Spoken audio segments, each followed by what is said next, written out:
the US appears to be manufacturing some kind of crisis with Venezuela. But even more troubling is some of the language they are using, particularly a phrase that short circuits the Geneva Convention, and at least according to the US's own rules, means that you don't have to be worried about pesky war crimes. Just how can this possibly go well? And has it already gone bad in the past? Hit subscribe. Let's find out. Okay, so this is some pretty troubling developments in this kind of weird Venezuelan government crisis thing. Now, you might recall that President Trump declared war on Latin American drug cartels, characterizing the smugglers as narco terrorists. And those kind of legal authorities can be useful. And again, there is a case to be made that the scope and scale of fentanyl going into the United States constitutes some kind of political crisis. Unfortunately, the originator of it, the People's Republic of China, that sends most of those precursor chemicals to Mexican drug cartels that then manufacture or combine it into other narcotics and then move it into the United States, they're not the primary target. In fact, President Trump seems unbothered by the Chinese production of fentanyl precursors sent to Mexico. Instead, he has become fixated on the Venezuelan government, right? A leftist dictatorship. But he continually maintains that essentially a cartel operation in which Venezuelan officials take bribes in exchange to let some drugs through the country is actually the primary driver of the drug crisis in the United States, which by the DEA's own metrics that we looked at on this channel, the Venezuelan government and Venezuelan trafficking didn't even feature in it, right? They listed, again, Mexican drug trafficking organizations, followed by Colombian drug trafficking organizations, followed by things like US-based grow operations and diversions of existing prescription medications, legitimate prescription medications, as the major drivers of drug abuse in the United States. So Venezuela not even getting a line in the 2024 DEA summary, but somehow they've suddenly skyrocketed to the top of the Trump administration's priorities. Experts, and of course, this is from Wikipedia, experts and Trump administration sources stated a likely goal of the operation is to pressure the Nicolas Maduro government, but pressure the government to do what? Doesn't really make any sense. And we've talked about the fact that there have been some airstrikes on vessels that they claim are transporting drugs, but the administration has offered no evidence, and both Republican and Democratic congressmen who are given the classified briefing where the administration showed the evidence have both sides have come out and said they never showed us evidence that these were actually narco terrorists, right? And even the vice president alluded to it, stating that he would not go fishing in those waters, which implies that the U.S. is not actually certain whether they're striking fishing boats or drug smugglers, right? But and that's assuming, of course, that, well, the U.S. has even the authority to designate drug smuggling as an act of war. And this is where I think the really troubling part, the really disturbing thing comes to. So we talked about the fact that, a couple days ago, the U.S. cut off formal diplomatic relations, and subsequently Qatar stepped in as kind of a political go-between to resume communications between the two nations. Generally, this cutting off of diplomatic relations is a precursor to military action. Venezuela, of course, has stated they think and gone to the U.S. Security Council and said, we think that some kind of military action is imminent. But here's where things get pretty weird, right? And that is October 1st, the Associated Press and the New York Times both reported that Trump had formally declared to Congress that the U.S. was in, quote, a non-international armed conflict with, quote, unlawful combatants. Now, this is not a real thing. A non-international armed conflict could refer to like a civil unrest or civil war type situation. But even civil wars are considered an international armed conflict, right? And they may be using this term to refer to a counterterror operation, but counterterror operations also subject to the law of armed conflict, or as it's usually phrased, the international law of armed conflict. So the U.S. is simply trying to take the international law of armed conflict and say it doesn't apply because we declared this a non-international armed conflict. And but even more troubling is the recycling of the term unlawful combatants. Now, this is again a George Bush era playbook, an Iraq War era playbook. And the term unlawful combatants hasn't been used since the early 2000s. And it's really a disturbing term to use at all because it doesn't actually exist under the Geneva Conventions. And I always point out that there is no such thing as international law. There's no international police that will arrest you. There's no international judge that will put you in country jail if you violate it. It doesn't exist. But what does exist, though, is U.S. law. And the U.S. is a party to the Geneva Conventions. Our own country has said the Geneva Conventions have force of law. Just go ahead and try to commit a war crime in the United States, and you'll find the Geneva Conventions do, in fact, apply, unless you get pardoned, right? Now, the US, UK, and Israel created this category that says we're signatories to the Geneva Conventions, which govern the status of combatants in armed conflict. And the word combatant in armed conflict is meant to be the person who isn't a civilian, right? They talk about the fact that there are privileged combatants. This is Geneva Convention, right? Privileged combatants qualify for formal prisoner of war status, which means that if you are a member of the uniformed military of the armed forces, a member of a militia, or a volunteer corps answering to the armed forces, some other kind of militia that may not be formally in the on one side, but effectively supporting it, right? Like an organized resistance movement, being party to the conflict or operating outside or inside their own territory or in occupied territory, as long as you have a commander who is actually commanding you, as long as you have some kind of distinctive or recognizable sign of distance, some kind of uniform, and that you're openly carrying arms, conducting military operations, and conducting your own operations with the laws and customs of war, right? So basically, if you are conducting combat operations in some kind of uniformed way, you're a privileged combatant, which means if you get captured, you get treated according to prisoner of war status. Now, what the other category is called unprivileged combatants, right? These are combatants who violate the law of war. So if you, for example, are wear civilian clothes, but carry a weapon and attack militaries, you might be a violator of the law of war, right? Or if you, as I point out, for example, if you're uniformed military, but you pretend to surrender and then kill the person taking you prisoner, that's perfidy. It's a war crime. What happens then? You're an unprivileged combatant, but you don't get declared that until after you have a courts-martial, until you are tried in a military tribunal that declares, hey, we considered you a combatant until the jury and judge handed down their conviction that states, yes, you committed this war crime. Now you're an unprivileged combatant. But also, right, if you are, you can be, again, you can try to be blending in with the civilian population. You can be a spy, right, conducting clandestine information gathering, right, as distinct from armed forces conducting reconnaissance or special operations, or mercenary, child soldiers, or civilians, all can be unprivileged combatants.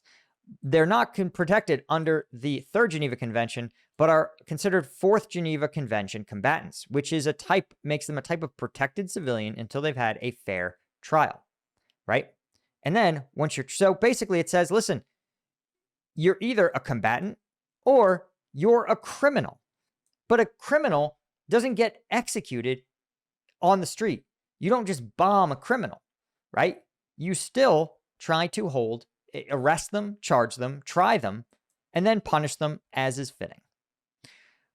So but you notice that these words aren't the words that the administration used. They used the term unlawful combatants, which means they don't get protected by either of these things. It says that we don't have to try them. We don't have to capture them, try them, present evidence, allow any kind of trial or tribunal, and we definitely don't have to treat them as prisoners of war. So, what does that mean? Well, the U.S. says, listen, we made up this thing called an unlawful combatant, right? And it gets to bypass the Geneva Convention, and we don't have to treat these guys anyway. And we did it not through another act of Congress, as would be appropriate, but actually through a presidential military order, which allowed, right, in the Bush administration, which allowed individuals to be detained and, when tried, to be tried for violations of law of war and other applicable laws by military tribunals, which is actually kind of close to what the Geneva Convention says. It's trying to adhere at least somewhat to the spirit of it. But the problem is the execution. See, the U.S. didn't consider unlawful enemy combatants to be, well, subject to anything. In fact, the U.S. did what it wrote a memo. That's right. We wrote a memo. And if you, this memo said, guys, guess what? If someone is in, say, Guantanamo Bay or Abu Ghraib, they're an unlawful combatant, and they're not protected by the Geneva Convention.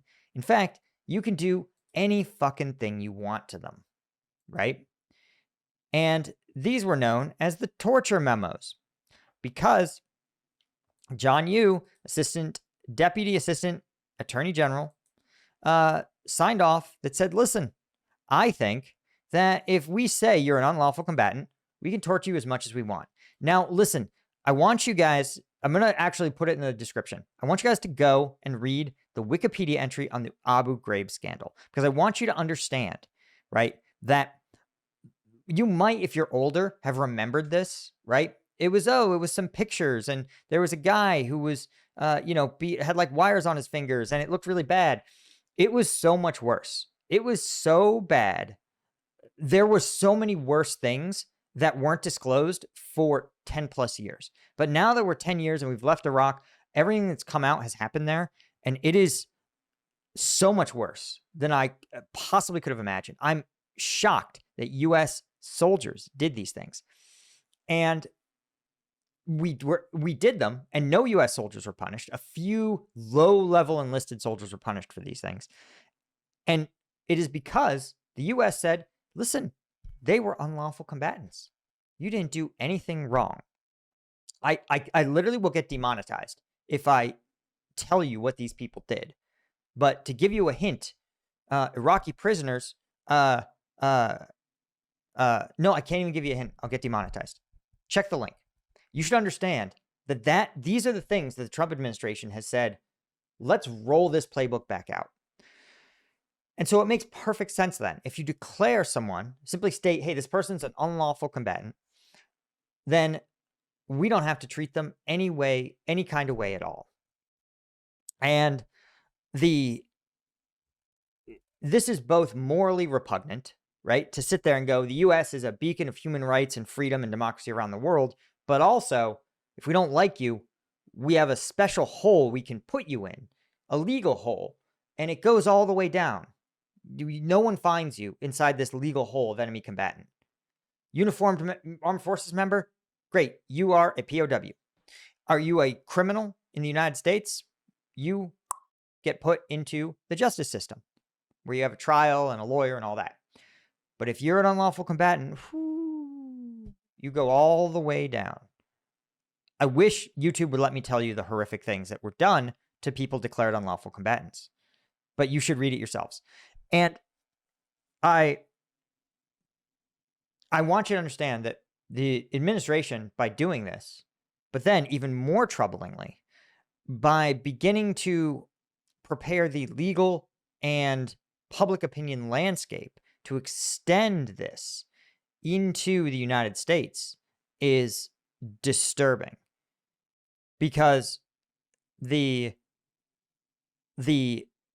fact that the U.S. has created and implemented the legal infrastructure to Abu Ghraib people means that the next logical step, right, after we've said, listen, we can just murder them by being people on a boat, which, by the way, again, there weren't uniformed combatants, and we don't know who they were.